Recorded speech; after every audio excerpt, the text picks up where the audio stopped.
Man, I'm so good at Havoc. I should probably just tank, man. Tanking is easy. Just gonna switch to Vengeance.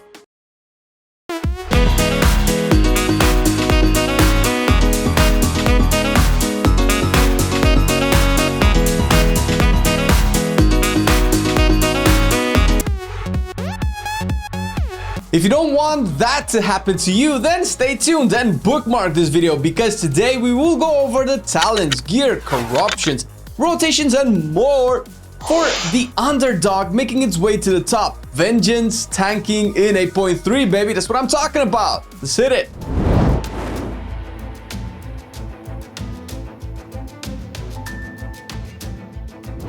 We play Vengeance and a lot of other specs on our stream when we are not testing Shadowlands Alpha. Come check us out on twitch.tv/MarcelianOnline. We are live 5 days a week and do keys and raids with viewers. If you have been playing Vengeance in BFA, in terms of talents, not a lot has changed, but we will discuss them nonetheless. Abyssal Strike is your choice on the first row. It adds an extra range and reduces the cooldown of Infernal Strike. This adds mobility and later on more damage to your kit. Vengeance is not the tankiest of the tanks sometimes, and having the option to instantly duck out and get healed and then back in is very useful. Not to mention it helps when you need to drop stacks like Necrotic and stuff. Fallout is next on the row and a pretty important option. Immolation Aura will break soul fragments from your targets, which are a core resource for Vengeance to heal yourself back up. As a Vengeance, you will take a lot of damage, more than other tanks, and your healers aren't supposed to heal all of that themselves. Having an on-demand soul generator to instantly use for quick healing is very useful. Moving down to the third row, you get Flame Crash. Don't do it, man. No, don't edit me in the fucking talent. What are you gonna do? Some people just get bored. Flame Crash dips deeper into the leap boost, giving it the ability to pop a sigil of flame upon landing. This is kinda necessary to maintain some AoE pressure, especially in keys where you will need to constantly keep aggro. Your base kit doesn't output a lot of damage, and you know there's that Mongoloid Havoc in your group that starts the combat with Eye Beam, Death Sweep, and Meme Beam, and if you don't want to see him or her, ladies can play Havoc too, at least that's what I heard. Pop Blur and make you feel inadequate about your tankiness, then keep tabs on AoE DPS, and no, I don't mean Spirit Bomb. Row number 4 brings in the first build defining options. Fracture is the quality of life choice here. It offers just slightly more DPS and replaces Shear with a much better generator with charges and a short cooldown. It makes your rotation smooth and gives a bit of more per GCD spend when it comes to soul generation. Feed the Demon is the alternative. This will give you a different playstyle choice, one that's more tanky but requires you to not move and consistently spam Shear. Realistically, you can do all of the content in a game without Feed the Demon, but it's still a valid choice to take if you play it properly. If you are starting out, you might not use this very much, but it's good to keep it in mind and know that it's there. We'll talk about this more in the rotation. The fifth row addresses your sigil mechanic. There are two choices here. For raid, you usually want to go with concentrated sigils. It contributes to a little more DPS than the other options, at least as far as Sigil of Flames is concerned, since the other two are rarely useful in raids, maybe in 1 or 2 situations where you can fear or silence ads, but usually that's something that a class can do better than you anyway. The Sigil of Change is the I wish I was a Blood Decay choice here. Its AoE is smaller than the Decay Grip, but its usefulness is 100% there. This will perform great on ad bosses like Hive Mind, but more than that in Mythic Plus scenarios. As with any displacement and knockback effect, this will interrupt cast channels, especially those that cannot be kicked usually. It also helps grabbing those pesky range shooters that just don't want to stay still. Junkyard. And here we are, the row that decides if your healer will hate you or if you will do less damage, and yes, that is how it works. Don't argue with me, Illidan gave me the okay. Spear Bomb was the staple, and it will probably be your default in easy content such as low keys and raiding where you don't need the extra tankiness. This will give you a decent amount of DPS, especially in AoE scenarios.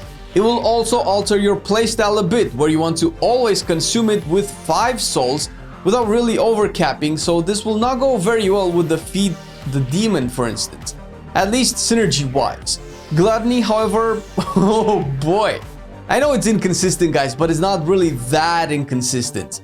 The proc chance gets higher with higher haste levels due to a few factors, and healing from being blasted into meta is a major yes.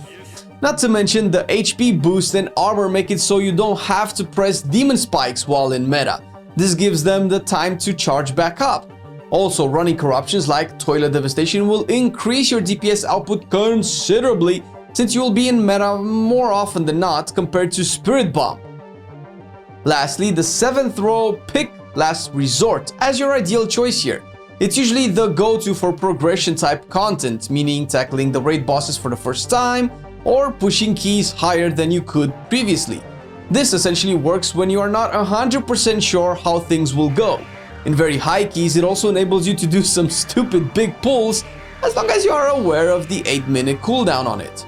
Void Reaver is a simple option, a set and forget damage reduction intake if you for sure know that you won't die, to give Last Resort the value of saving you a wipe. Soul Barrier has a unique playstyle where consuming souls after you cast it will increase its absorb up to a maximum of 12 seconds uptime, depending on how many souls you can feed into it. The initial shield is very small, and if it gets snuffed out before you can start pumping some absorb into it, it becomes a loss and not much value to be gained. We recommend Last Resort here.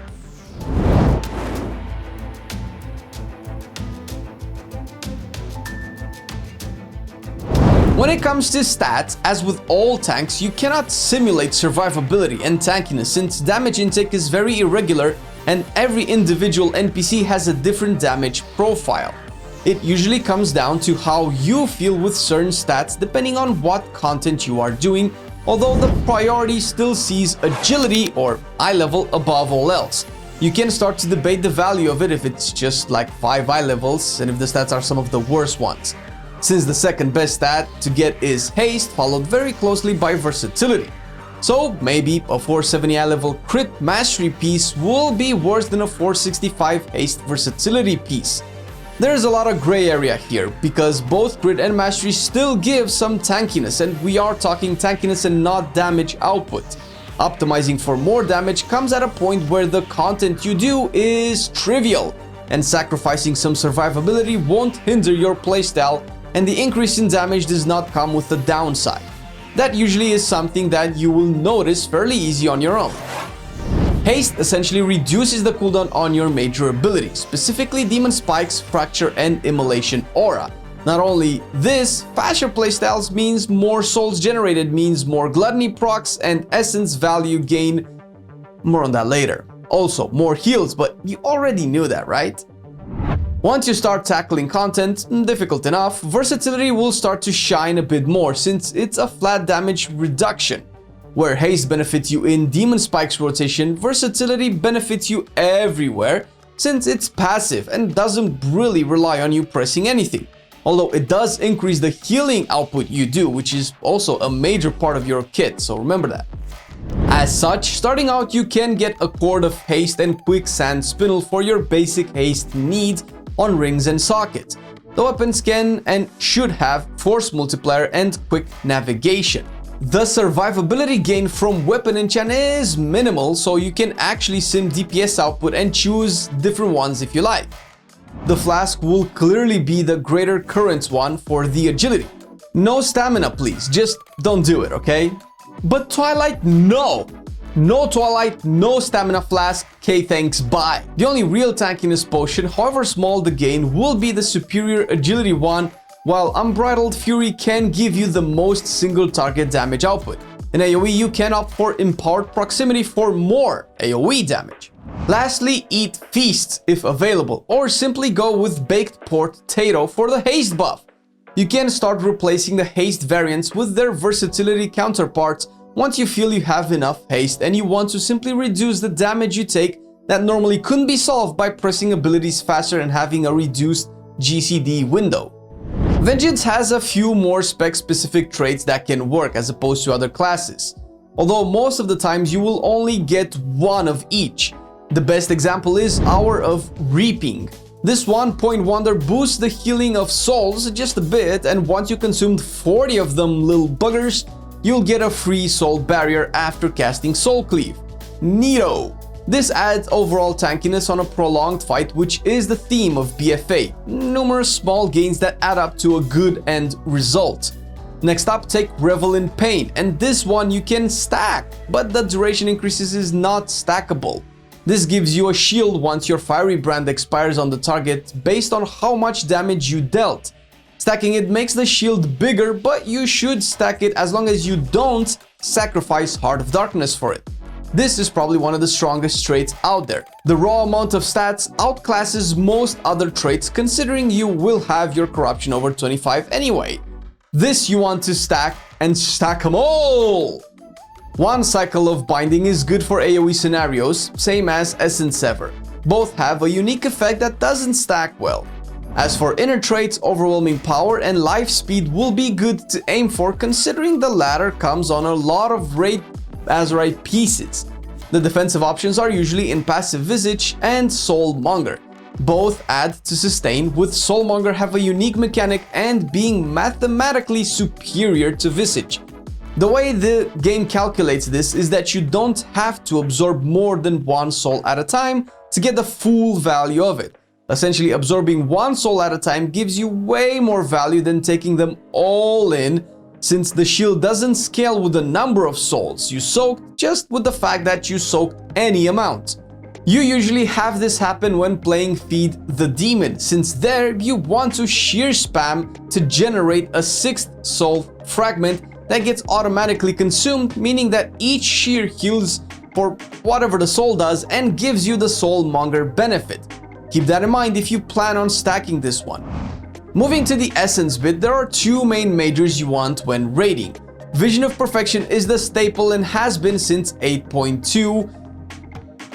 Between the major procs and gluttony procs, your meta uptime will be pretty high enough for your demon spikes to charge up and be available for when you are in paper form. I mean demon hunter form. I mean not meta form. You know what I mean. Raids usually get a bit trivial when it comes to damage intake for tanks, and that comes with your higher eye level. At that point, you can get Crucible of Flame Major for more damage. The damage approach follows our previous argument, where you want it because you are simply not taking enough damage, and this can work in dungeons as well, but you know, the probability of you dying or screwing the healer over is higher there if you are not tanky enough, so be tanky in dungeons. Miners will be Conflict and Strife as the most basic and versatile of them, cause, you know, versatility and shit. Null Dynamo adds a tiny magic absorb shield that explodes in AoE damage all around you, so this can be good in fights where you take consistent damage, be it big or small. If you need a corruption resistance, run with Formless Void. Void is especially good in raids since the uptime on the buff is huge, because everyone and their mom are just popping essences left and right, and it's even better if you are using Crucible, because, you know, double charges and shit. This argument applies to Mythic keys as well, and speaking of which, in Mythic Plus scenarios, Vision of Perfection is still top dog with the most universal uses. Strength of the Warden can be a nice addition if you struggle with threat on very large pools, particularly in skittish weeks. As for miners, similar to raiding, Conflict and Strife and Aegis of the Deep for very large pools, and Null Dynamo will be pretty staple for you. Strength of the Warden can replace Null Dynamo for that corruption resistance since the heal is mostly useless. There are a few really good trinkets this season, especially in the raid, so even if you focus mainly on Mythic Plus, you still want to get that lingering Psychic Shell from N'Zoth. The extra boost to its effect works in Awakened zones in dungeons and last boss rooms that can spawn the lieutenants. By the way, that and with a torment in a jar, and you have a balance between taking shit to the face and dealing shit to the enemy's faces. Too much shit? Vita Charge Titan Shard and Humming Black Dragon Scale are two of the best haste trinkets in the game, with a passive proc, sure, but in long fights that usually evens out to some really nice gains. Haste is very good defensively, and Gale Caller's Boon is another option, particularly if you play Feed the Demon where you want to not move anyway, or Lustrous Golden Plumage for the on-use massive versatility gain. The raid drops one of the best corrupted items in the game, and that is Unguent Caress. This adds the Lash of the Void damage corruption, which helps with your kit since you do little damage to begin with. Eye level is still important, and since this one is hard to get, easier to get a 475 from a plus 15 than it is to get this from Mythic Raden, however amazing the corruption on it is. Alternatively, not really a corrupted weapon, but Bile-Stained Krog Tusks have still the best damage proc in the game, if you can get it at a higher eye level. And if you didn't get the Unguent Caress or have more corruption room, Twilight Devastation is by far the best option, if unreliable at times, sure. It scales with your HP, and when you're in meta, your HP skyrockets, hence the higher damage, and between Gluttony and Vision of Perfection, there will be some "holy shit, I'm doing more damage than Havoc" moment. This plus stat-focused corruptions like Versatile and Expedient will most likely fill your best in slot quota. And once you have these last two, you can even look towards the proc versions of Haste and Versatility. Otherwise, Gushing Wounds is the best DPS per corruption gain, Twisted Appendage is a good replacement if you don't have Toilet yet, and all of the other options out there come down to what choices you have, or ideally in this case, don't have, when it comes down to picking one of those out.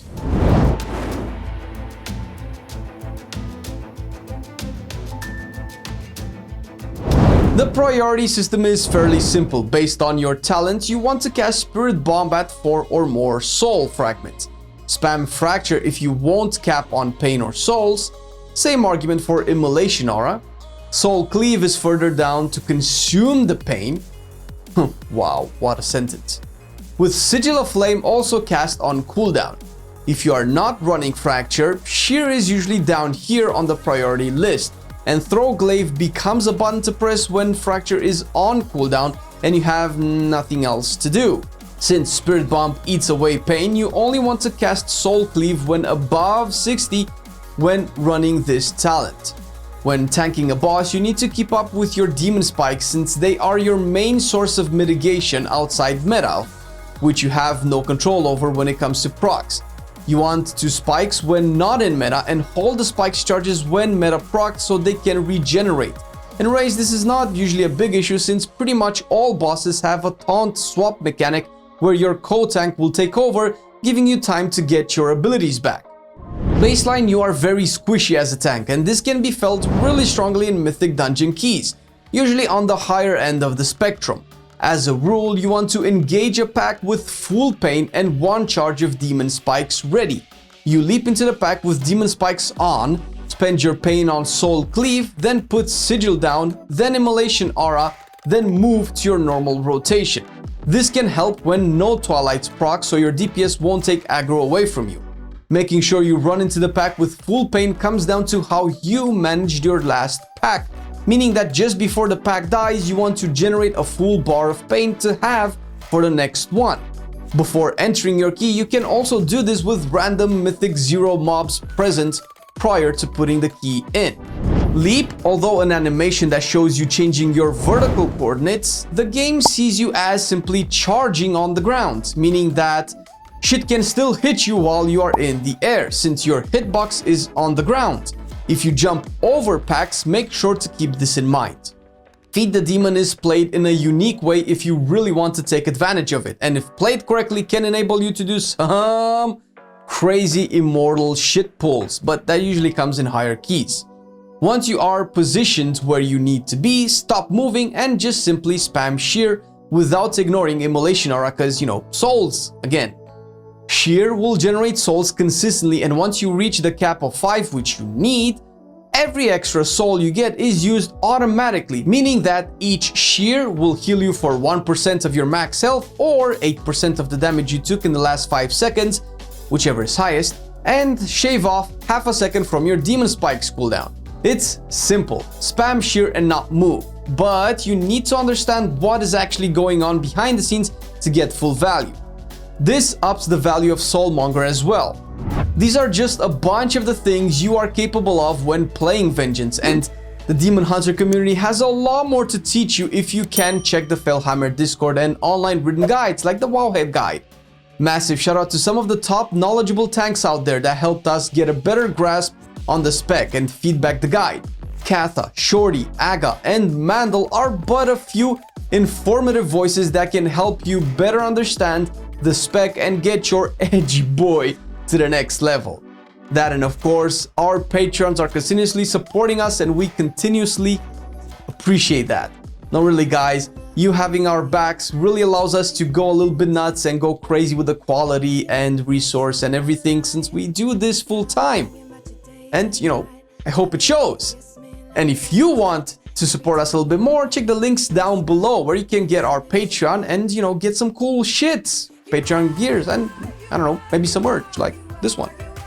Thanks for watching the video and take care everybody. See you in the next one.